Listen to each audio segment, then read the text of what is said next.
Bonjour, j'espère que vous allez bien.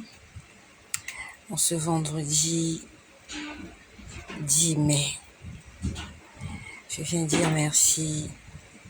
Je viens dire merci au Seigneur parce qu'il nous a réveillés. Je viens dire merci au Seigneur parce qu'il est fidèle, parce qu'il prend soin de nous. Il est notre protection. Il est notre protection ultime. Je reviens au partage que je vous ai fait au sujet de ce que j'ai vécu dans la nuit du samedi 4 au dimanche 5 mai. Et on avait un souci de connexion ce jour-là. Il y avait eu beaucoup de coupures. Et je viens terminer cela. C'est un avertissement que Dieu nous donne. C'est un message que Dieu nous donne. D'abord pour nous-mêmes, pour nos maisons, pour nos familles et pour le monde entier. Bonjour à FCG Glamour. Que le Seigneur te bénisse, que le Seigneur bénisse toutes les personnes qui évangélisent à travers le monde. Que le Seigneur bénisse toutes les personnes qui annoncent et toutes les personnes qui partagent l'évangile pour le salut des âmes et pour l'édification du peuple de Dieu. Donc, ce jour-là, j'étais en train de dire, j'étais restée allongée là et la personne qui me donnait le dos, la personne qui me tournait le dos, était en train de faire quelque chose. Et quand la personne est partie, j'ai été comme invitée. J'ai été comme invitée. Cette personne-là était en train de faire quelque chose sur une table. Je n'ai pas vu ce que la personne a fait. Apparemment, la personne ne voulait pas que je sache ce qu'elle est en train de faire, mais la personne a fait quelque chose. Donc, je me suis approchée de la table et je vous ai dit que j'ai vu du pain. Bonjour à mon frère Jean Méledieu, que le Seigneur te bénisse. Donc, je me suis approchée de la table et il y avait deux choses sur cette table. Il y avait une petite assiette dorée. Dans cette petite assiette dorée, il y avait une boule de pain. Vraiment une boule de pain. C'était vraiment une boule de pain. Qui était dans le coin. C'était sur le coin gauche. Bonjour à ma sœur Solange Edimo, fidèle au poste. Que le Seigneur te bénisse et bénisse tous vos partages. Que le Seigneur vous bénisse tous. Je pense à Fabienne Elsidé, ma sœur du Canada. Mon frère Aristide Alapini. Que le Seigneur vous bénisse. Rayon du soleil. Marie-France Marotta, que je ne vois plus beaucoup. J'espère que vous allez tous bien. Que le Seigneur vous bénisse. Donc, j'ai été invitée à la table et j'ai mangé le pain. Et j'ai été attirée par cette coupe. C'était une coupe en or. Il y avait un liquide rouge à l'intérieur. Et c'est comme si on me demandait de boire ce liquide. Merci pour vos cœurs. Il y a toujours une connexion à Internet. Je répète, mon compte est toujours bloqué. Mon compte originel est toujours bloqué. Mais par la grâce du Seigneur, j'arrive à faire ce direct. C'est vraiment par la grâce du Seigneur. C'est un miracle. Ils ont bloqué mon compte Facebook, mais par la grâce de Dieu, je peux continuer à faire des vidéos. Vraiment, je peux dire que Jésus-Christ est la solution. Jésus est la solution à tous les problèmes. Jésus est la solution à tous les problèmes. Même quand l'ennemi a bloqué une porte, le Seigneur va t'ouvrir une fenêtre par laquelle tu pourras sortir. Le Seigneur va même t'ouvrir le toit.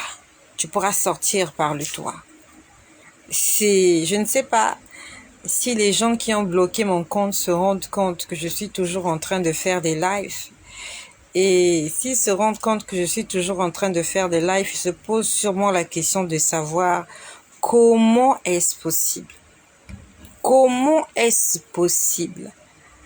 Lorsque mon compte a été bloqué, en fait, j'ai cru que c'était des usurpateurs. Voilà, c'est comme ça qu'on les appelle.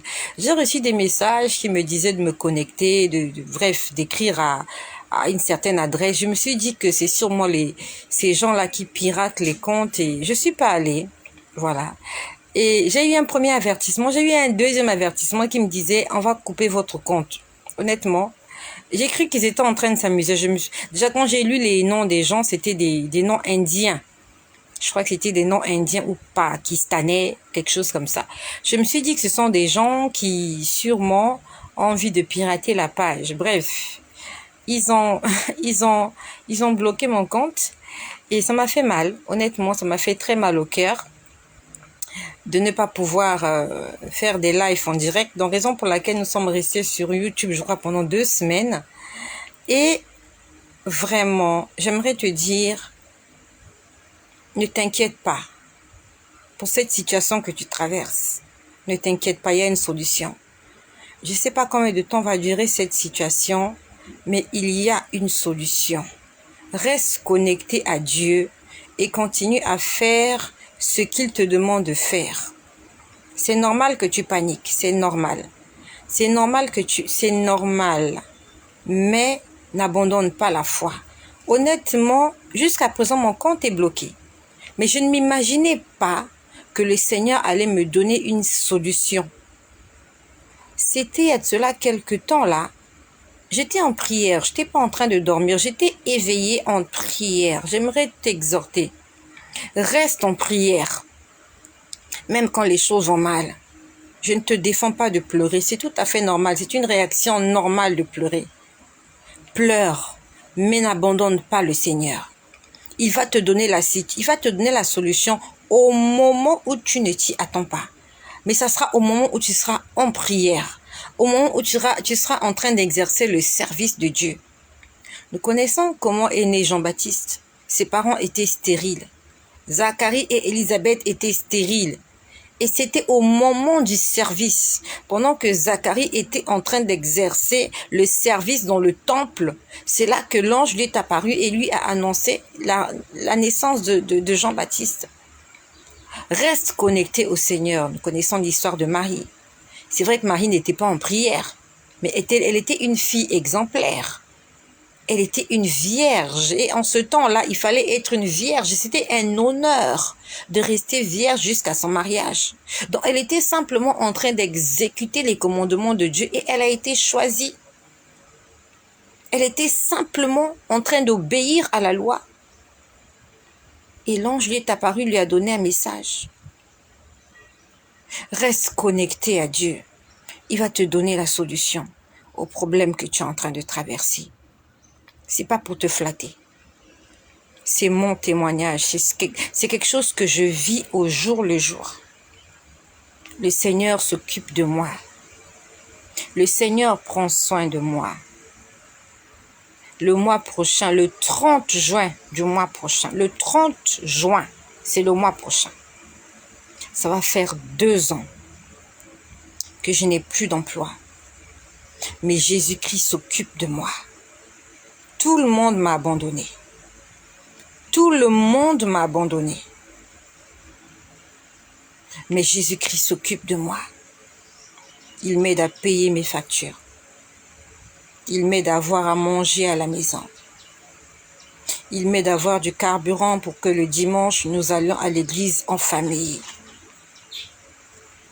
Le Seigneur pourvoit pour que j'ai la connexion Internet, que je continue d'évangéliser. Je n'ai peut-être pas tout ce que j'ai envie d'avoir, mais j'ai ce qu'il me faut